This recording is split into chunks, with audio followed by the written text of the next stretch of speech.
오랜만에 토트넘이 정말 시원한 승리를 거뒀습니다. 4대1 이스위치 타운에게 대승을 거뒀는데 오늘 승리를 거두면서 토트넘이 리그에서 브렌트포드, 맨유, 입스위치 3연승을 기록했어요. 이 3연승은 이번 시즌에는 처음 거두는 3연승이고요. 지난 시즌도 살펴보면 마지막으로 이제 있었던 때가 16라운드, 17라운드, 18라운드입니다. 뉴캐슬, 노팅엄, 에버튼 상대로 3연승을 거뒀고 이때가 2023년 12월 23일 이제 한 1년 한 2개월 정도 넘은 지금 딱 한 1년 2개월 넘었네요. 그 정도 이제 된 3연승이라고 볼 수가 있겠는데 이게 얼마나 일단 토트넘이 기복이 심했기 때문에 이제 연승을 못하고 이제 경기를 해왔는지를 보여주는 수치이기도 하고요. 그리고 이제 오늘 경기는 그래도 4대1로 승리를 하는 과정에 손흥민 선수의 컨디션이 매우 좋아 보였다는 게 아주 고무적이죠. 오늘 경기를 보면 확실히 손흥민 선수가 자신이 잘할 수 있는 환경이 만들어지면 여전히 월드 클래스의 플레이를 보여줄 수 있다라는 거예요. 그러니까 어떤 환경이냐? 오늘은 입스위치 타운이 아주 공격적으로 앞쪽에서 토트넘을 압박을 했습니다. 이게 아마 오늘 홈 경기이고 그러다 보니까 요즘에 맥케나 감독이 이렇게까지 라인을 잘 안 올리는데 오늘 경기는 유난히 앞쪽에서 좀 많이 눌러주려고 했어요. 강하게 압박을 했단 말이죠. 근데 이 압박을 하는 과정에서 손흥민 선수가 어쨌든 뒷공간으로 뛰어들어갈 수 있는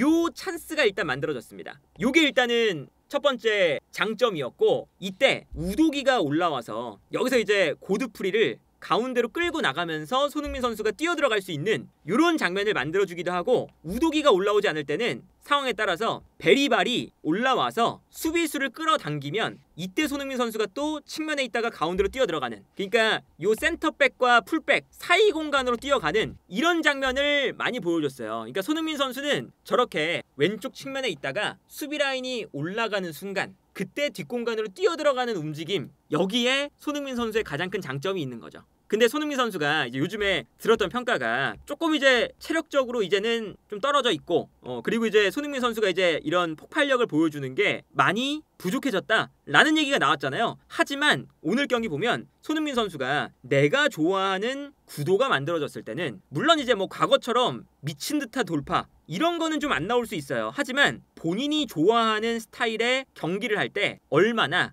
좋은 플레이를 보여줄 수 있는지를 보여줬었죠. 여기서 이제 손흥민 선수가 가장 측면에 있었고 패스가 앞 공간으로 떨어졌어요. 이스위치 타운이 라인을 올리니까. 그리고 여기서 손흥민 선수와 경합을 하는 선수가 고드프리입니다. 에버튼에서 뛰었었던 그리고 아탈란타로 갔다가 임대를 온 지금 고드프리가 뛰어가고 있는데 고드프리도 느린 선수는 아니거든요. 근데 여기서 손흥민 선수가 고드프리와의 1대1 스피드 경쟁에서 이깁니다. 그래서 밀고 들어가다가 아무래도 손흥민의 스피드를 아니까 고드프리가 덤비는 게 아니라 약간 뒤로 물러나요. 각도를 일부러 이쪽 안쪽 코스를 탑니다. 왜냐하면 손흥민이 괜히 달려들었다가 손흥민이 이 안쪽 공간으로 치고 달릴 수 있으니까 고드프리가 약간 뒷걸음질을 치거든요. 그래서 고드프리가 약간 뒷걸음질을 칠 때 손흥민 선수가 볼을 끌고 들어가다가 상대 수비 라인이 아무래도 손흥민이 들어가니까 뒤로 물러나죠. 그 순간 수비 라인을 뒤로 물러나게끔 만든 다음에 앞 공간으로 달려 들어오는 베리발에게 패스를 줍니다. 그래서 베리발이 손흥민의 패스를 받아서 결정적인 슈팅을 기록하는 장면이었죠.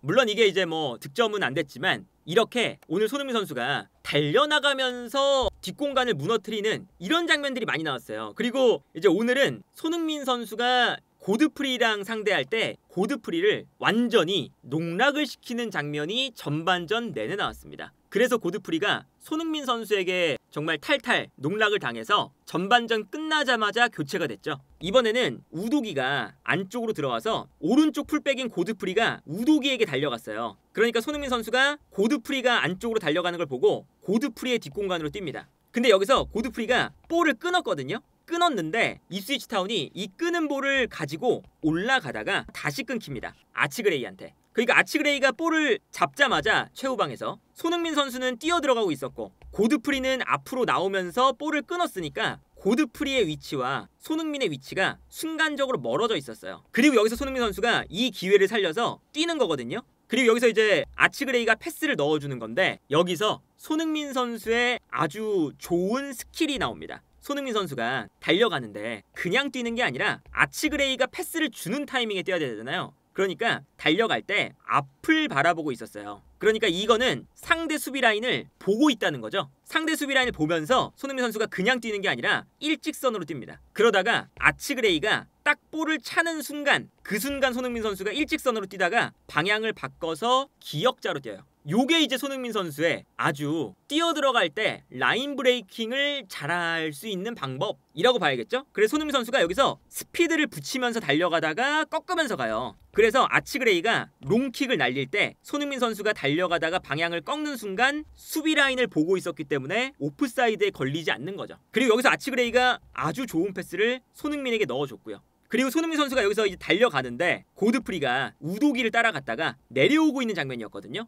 그리고 손흥민 선수가 뛰어가니까 그래도 고드프리가 달려가요. 아무래도 뒤에서 넘어오는 볼이다 보니까 바운드가 되는 동안 고드프리가 달려 들어올 수 있는 시간이 있었죠. 그래서 고드프리와 손흥민의 1대1이 됩니다. 그리고 여기서 손흥민 선수의 장기가 나오죠. 손흥민 선수가 고드프리를 상대할 때 뒤에서 심지어 수비가 도움을 주러 왔거든요. 그래서 2대1 상황이었죠. 근데 손흥민 선수는 접고 들어갈 수도 있고 치고 달릴 수도 있잖아요. 그러니까 고드프리 입장에서 굉장히 난감한 상황이었던 거예요. 사실은 뒤에서 수비가 달려 들어오니까 고드프리는 좀 달려가는 걸 신경 써도 되거든요. 근데 여기서 고드프리가 고민을 할 때 손흥민 선수가 한번 흔듭니다. 스텝오버. 손흥민 선수가 잘하는 거죠. 툭 페이크 동작을 해요. 그러니까 고드프리가 손흥민의 페이크에 속아서 약간 뒷걸음질 칩니다. 안쪽으로 접고 들어갈까봐. 그 순간 손흥민 선수가 바로 왼발로 치고 달리는 거죠. 그래서 이 공간이 손흥민의 순간 스피드 그리고 고드프리가 뒷걸음질을 칠 때 그 타이밍에 치고 나가니까 완벽하게 손흥민 선수에게 공간을 허용했고 그 다음에 손흥민의 크로스인데 이때 브레넌 존슨의 침투가 나오는 거죠. 이게 사실은 뭐 토트넘에 브레넌 존슨이 오른쪽에 있고 손흥민이 왼쪽에 있을 때의 매크로 패턴이죠. 사실 손흥민 선수가 이렇게 돌파를 한 다음에 크로스 올렸을 때 존슨이 득점을 많이 해요. 그리고 이제 베르너가 측면에서 돌파한 다음에 컷백할 때 존슨이 달려와서 골 넣는 장면도 많잖아요. 이게 존슨이 워낙에 스피드가 빠르다 보니까 본인의 개인적인 돌파 이런 건 좀 떨어져도 컷백이 들어올 때 좋은 공간 향해서 뛰어 들어가는 요거는 좋거든요. 그래서 손흥민 선수가 여기서 완전히 무너뜨린 다음에 컷백할 때 존슨이 달려 들어오죠. 이것도 움직임이 좋았던 게 마티스텔이 앞에 있으니까 수비수가 마티스텔 신경 쓰는 동안 존슨이 뒤에서 잘 요길로 들어갔어요. 애초에. 그래서 손흥민의 크로스, 존슨의 득점. 첫 번째 어시스트입니다. 전반전 18분에 나왔던 장면인데 여기서 일단 손흥민 선수가 고드프리를 한번 무너뜨렸죠. 근데 곧바로 그 다음 장면 바로 한 8분 정도 지난 다음에 또 나옵니다. 이번에는 우도기가 올라가진 않아요. 뒤에 있었고 이번엔 베리발이 올라와 있죠. 근데 베리발이 여기서 앞으로 달려나가면서 미드필더를 뒤로 물러나게끔 만듭니다.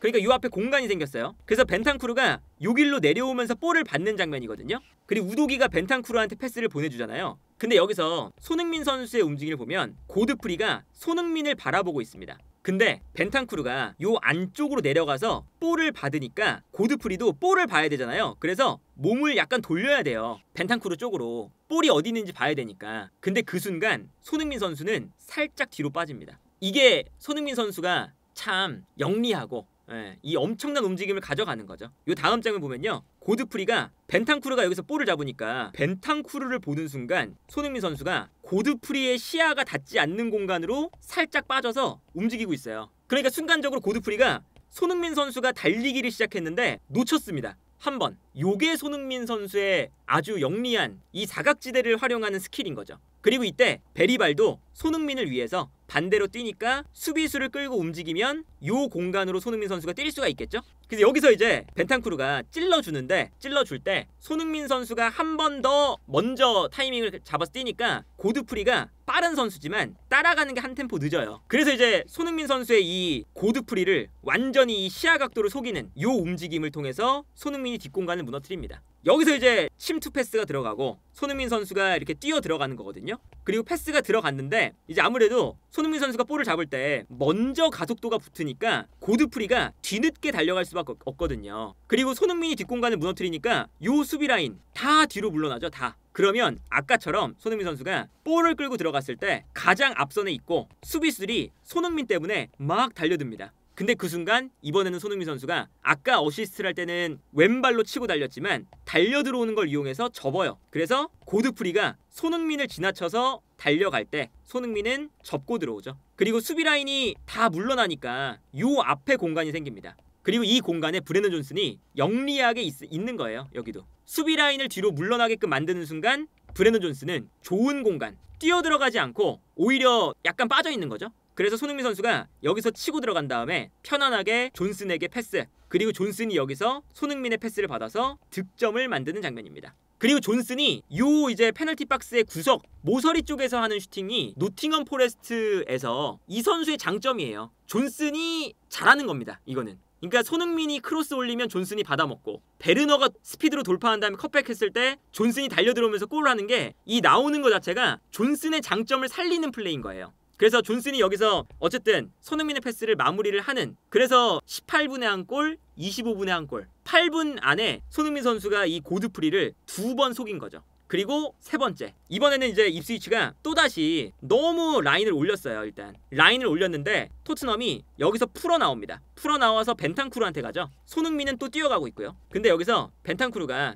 볼을 잡을 때 손흥민 선수가 뛰어나가고, 이번에는 고드프리가 어느 정도는 손흥민의 스피드를 대응하면서 따라갔어요. 그 다음에 패스가 들어가죠. 그러면 이제 고드프리가 뒤에서 따라오는 게 아니라 앞에 있으니까 또다시 손흥민과 고드프리의 1대1이 됩니다. 첫 번째는 손흥민 선수가 오른발로 스텝오버, 왼발로 치고 달린 다음에 크로스. 두 번째는 치고 달리다가 고드프리가 달려오니까 안쪽으로 접은 다음에 패스. 이거였잖아요. 근데 이번에는 고드프리가 1대1 상황에서 다시 한번 고민을 하기 시작해요. 왼쪽 오른쪽. 근데 여기서 손흥민 선수가 스텝오버를 한번 합니다. 그러면 아까처럼 고드프리가 약간 또 뒤로 물러나요. 다른 각도로 오면 손흥민이 오른발로 한번 스텝오버를 하니까 고드프리가 약간 뒤로 물러나죠. 그러면 요 앞 공간이 비는 거예요. 그래서 손흥민 선수가 왼발로 치고 달립니다. 그래서 편안하게 고드프리가 이렇게 뒤로 물러나면 사실은 여기 각도가 그냥 비는 건데 대각선 각도를 손흥민 선수가 딱 잡는 거죠. 가장 먼 각도. 그래서 손흥민 선수가 왼발로 치고 달린 다음에 슈팅 각도를 만들고 여기서 슈팅.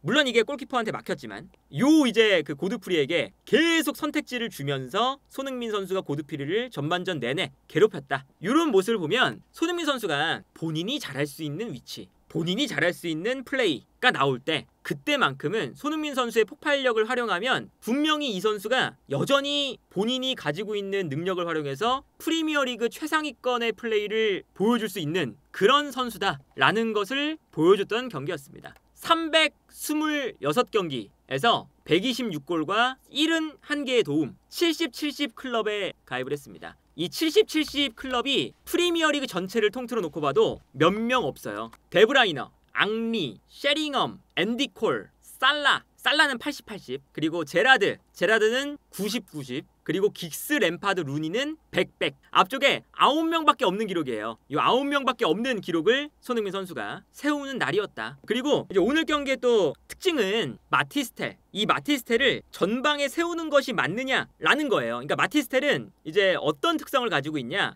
약간 어찌 보면 존슨하고 비슷해요. 그러니까 볼을 잡았을 때 측면에서 1대1 돌파는 약합니다. 침투는 잘해요. 발은 빨라요. 나쁘지 않아요. 근데 원톱으로 버티는 건 안 돼요. 플레이메이킹도 안 돼요. 박스 안에서의 마무리는 나쁘지 않아요. 이게 존슨하고 비슷해요. 근데 이 마티스텔을 원톱으로 세워놓으니까 문제가 뭐냐면 존슨을 원톱으로 세운다고 생각하면 되는 거예요. 후방에서 볼이 올라왔는데 상대가 거칠게 그냥 붙어버리니까 여기서 등을 지는 플레이가 거의 안 됩니다. 거의 안 됐죠. 그래서 이제 오늘 경기도 예를 들면 이런 얘기도 나오잖아요. 손흥민 쪽에서는 이 돌파가 돼서 넘어오는데 존슨 쪽에서는 왜 돌파가 안 돼서 안 넘어오냐. 비슷하거든요. 텔도 측면에 있으면 돌파가 안 돼요. 그러니까 오른쪽 왼쪽의 밸런스를 맞출 때 그래도 손흥민을 왼쪽에 두는 게 나은 거죠. 그래서 이제 마티스텔을 최전방에 두기 시작을 하는 건데, 또 처음에는 그래서 마티스텔을 왼쪽, 손흥민을 원톱으로 기용했던 경기도 있잖아요. 근데 그게 또 안 되니까 이렇게 기용을 하는 건데, 오늘 보면 마티스텔이 아예 볼을 받을 때 등을 지는 게 안 되니까 뺏기는 장면이 너무 많습니다. 이 장면 보면 후방에서 전방으로 좀 차줬어요. 그리고 여기서 마티스텔이 내려오면서 수비수를 등지고 볼을 받는 장면입니다. 여기서 이제 볼을 지켜줘야 되잖아요. 근데 여기서 볼을 못 지키는 거예요. 그래서 결국에는 넘어집니다.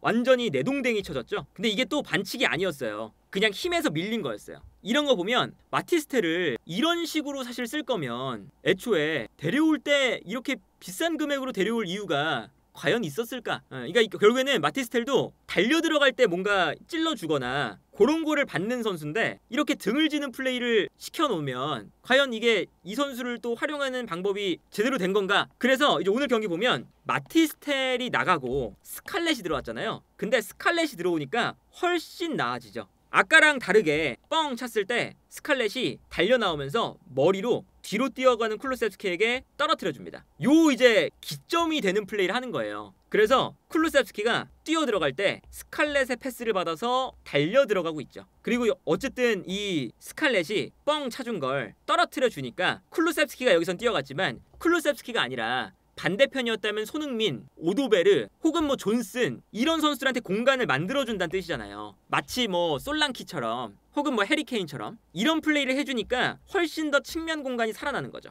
그리고 여기서 쿨루셉스키가 밀고 들어가서 결국에는 쿨루셉스키가 오랜만에 여기서 득점을 기록했죠. 이런 걸 보면 이게 마티스텔이 원톱 자리에 세우는 게 스칼렛보다도 활약이 떨어진다. 그래서 이제 이 스칼렛보다 떨어지는 이 마티스텔을 어떻게 이제 후반기에 써야 될까? 그리고 이제 후반기에 마티스텔을 기간으로만 보면 한 4개월 쓰는 거거든요. 근데 4개월 동안 임대료가 150억이에요. 그리고 급여가 30억이라서 합치면 180억이죠. 4개월 동안. 그래서 너무 비싼 금액에 데려왔는데 심지어 뭐 완전 영입하면 900억이라고 하는데 그러니까 이거는 마티스텔 개인이 못했다. 또 얘기를 할 수 있지만 동시에 이 선수가 가지고 있는 그 특성이 분명해요. 아까 말씀드렸지만 존슨하고 비슷하잖아요. 어쨌든 원톱이 안 되거든요. 근데 이렇게 쓸 거면 왜 그렇게 비싼 금액을 들여서 이 선수에게 거의 뭐 바짓가랑이 붙잡으면서 데려왔을까? 그러니까 이게 이적 시장에서의 플랜도 물론 이제 뭐 공격 라인에 부상이 많으니까 어쩔 수 없이 막 오버페이 한 것도 있겠지만 뭔가 어떻게 쓸지에 대한 플랜이 부족한 그런 영입이 되지 않았나? 그래서 어쨌든 토트넘이 3연승으로 리그 12위까지 올라갔어요. 물론 이제 11위와 12위의 차이는 조금 벽이 있습니다. 이제 한 2경기 차이가 나요. 4점 차가 나거든요.